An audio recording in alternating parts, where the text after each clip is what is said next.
भक्त समागमे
सर्वा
संपुष्टि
आहे राधा कोटी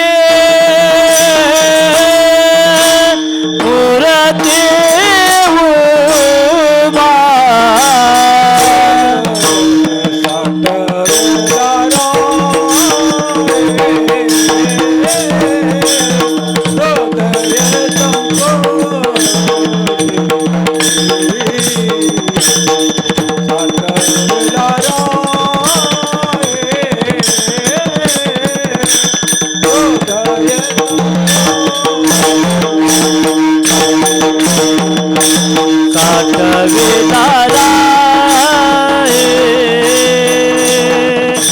हृदय संकोच साठविणारे हृदय संकोच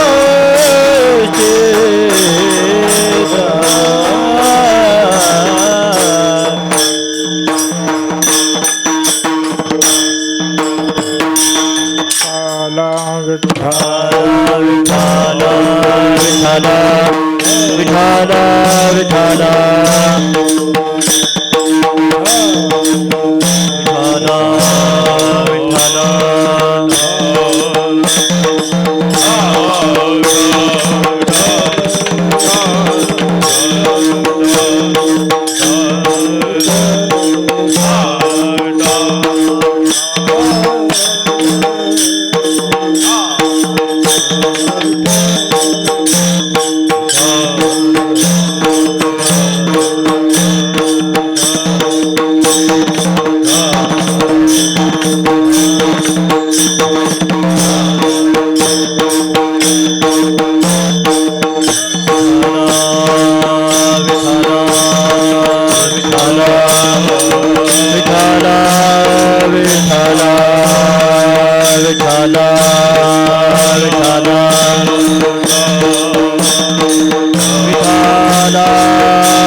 भक्त समागमे सर्व भावे हरी सर्व कामे करीन संगता साठवेला राहे हृदय संपुष्टी बाहेर धाकुटे मूर्ती उभा मागण्याच्या सपाहे मुखाकडे चिंतिल्या रोकडे मनोरथ साठवेला राहे हृदय संपुष्टी बाहेर धाकुटी मूर्ती उभा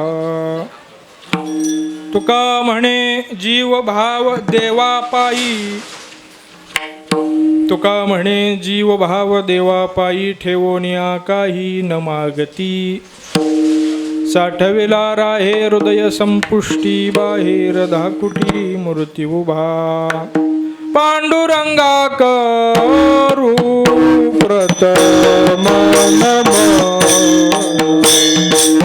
पांडुरंगा करू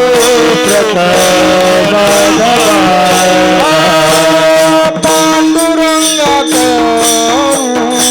प्रथम नमः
मन मन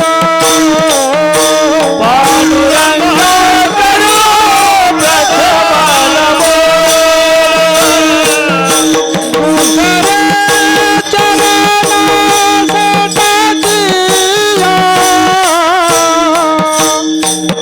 चरण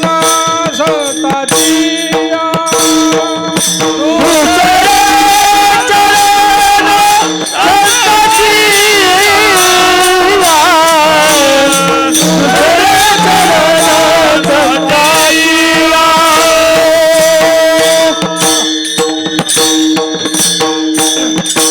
पांडुरंग करू व्रत मन मन दुसरे चरणा संताचिया त्यांच्या कृपादाने कथेचा विस्तारू बाबाजी सद्गुरुदास तुका नमो सद्गुरु तुकया ज्ञानदीपा नमो सद्गुरु सच्चिदानंद रूपा नमो सद्गुरु भक्त कल्याण मूर्ती नमो सद्गुरु भास्करा पूर्ण कीर्ती सेवे लागी सेवक झालो सेवे लागी सेवक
निज चरणा अहो स्वामी तुकया देवा अहो स्वामी तुकया देवा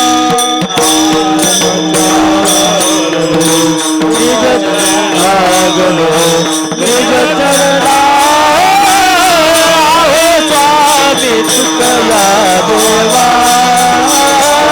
अहो स्वामी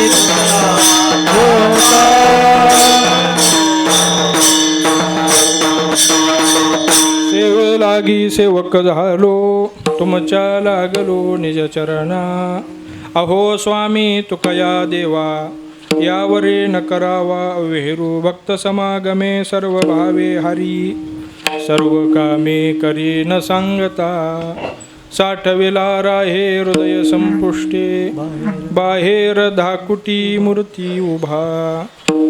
श्रीमंत महाराज जगद्गुरु तुकोबा राय प्रस्तुत अभंगामधून भक्तांचं वर्णन करतात. भक्तांचं लक्षण महाराजांनी या अभंगामध्ये वर्णन केलेलं आहे. आजचा प्राप्त प्रसंग तुम्हाला ज्ञातच आहे. आपल्या या मारुतरायाच्या अधिष्ठान असणाऱ्या मंदिरामध्ये कांदिवलीमध्ये भगवंताचा श्रीकृष्णाचा जन्मोत्सव साजरा झालेला आहे. आजची एकादशी आहे, आजचा हरिदिन आहे. या भागवत संप्रदायामध्ये 5 महापर्व सांगितलेले आहेत. म्हणजे 12 महिन्यामध्ये शुद्ध पक्षातल्या 12 आणि वद्य पक्षातल्या 12 अशा किती एकादशी झाल्या? 24. आणि 24 एकादशी आणि एकादशीप्रमाणेच उपवास करण्यासारखे 5 पर्वकाळ. पर्वविशेष भागवत धर्मी, नरसिंह जयंती, रामनवमी, वामन जयंती, जन्माष्टमी, उत्तमोत्तम शिवरात्री. या 5 महापर्व काळाला सुद्धा तसाच उपवास करण्याचा प्रघात आहे. त्या 5 पैकी एक महापर्व काळ अष्टमीच्या दिवशी म्हणजे श्रावण वद्य अष्टमीच्या दिवशी भगवान श्रीकृष्णाची जयंती साजरी केली, देवाचा जन्मोत्सव साजरा केला. शास्त्रांना असा प्रघात आहे, देवाचा अवतरण काल आणि संतांचा निर्याण काल साजरा करायचा असतो. पण कालच्या देवाच्या अवतरण कालामध्ये सहज संगम तुका म्हणे तो उत्तम या न्यायानं त्याच दिवशी भगवान श्री ज्ञानोबारायांचा सुद्धा जन्मदिवस आहे. हे सर्वांना माहितीच असेल की ज्ञानोबारायांचा जन्मसुद्धा भगवान श्रीकृष्णाच्या जन्माच्या दिवशीच झालेला आहे. म्हणजे जणू काही गीतेमध्ये भगवंताने उपदेश केला आणि गीतेमधला उपदेश अर्जुनाने ऐकला, संजय यांनी ऐकला आणि तो पुन्हा धृतराष्ट्राला सांगितलं, त्यामुळे त्यांनी ऐकला.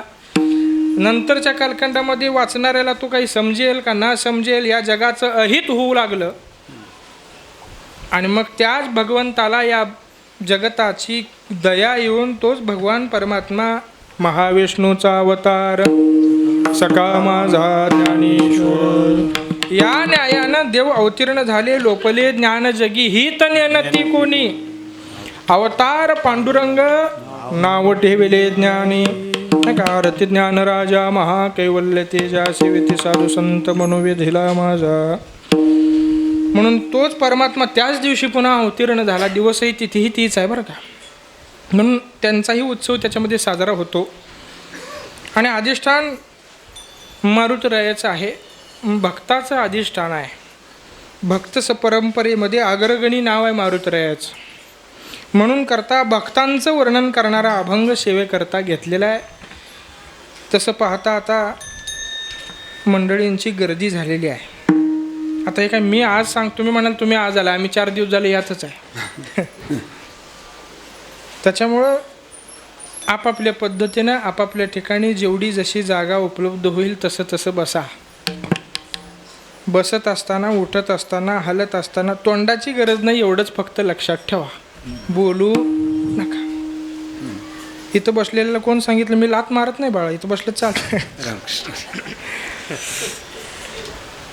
असो, तर या कांदिवलीमध्ये देवाचा जन्मोत्सव साजरा झाला. काल ज्यांचं कीर्तन झालं ते आमचे मित्रवर्य भागवत महाराज. कर पाहता त्यांच्या आग्रहाने मी आलो बरं का. आणि उद्या ज्यांचं कीर्तन आहे ते आमचे मित्रवर्य नामदेवरायांचे वंशज निवृत्ती महाराज नामदास. तसं पाहता ते येणार होते, मग मी येणार होतो, मग तिसरे महाराज येणार होते आणि तिघं एकदम जाणार होतो असं ठरलं होतं पहिला. पण ठरेल ते होईल त्यात आपलं कसं. असो, म्हणून आजची सेवा भगवंताच्या चरणी अर्पण करण्याकरता योग पहिल्यांदाच अशा पद्धतीनं प्राप्त झाला. म्हणून भक्तांचं अधिष्ठान आहे, मारुतरायाचं अधिष्ठान आहे. म्हणून भक्त वर्णन करणारा अभंग सेवेकरता घेतलेला आहे. श्रीमंत महाराज जगद्गुरु तुकोबाराय भक्तांचं वर्णन करतात. वर्णन करत असताना एक सामान्य गोष्ट आहे, ज्याचं वर्णन करायचं आहे त्याचे गुण माहिती पाहिजे, ज्याचं वर्णन करायचं आहे त्याचा भाव माहिती पाहिजे.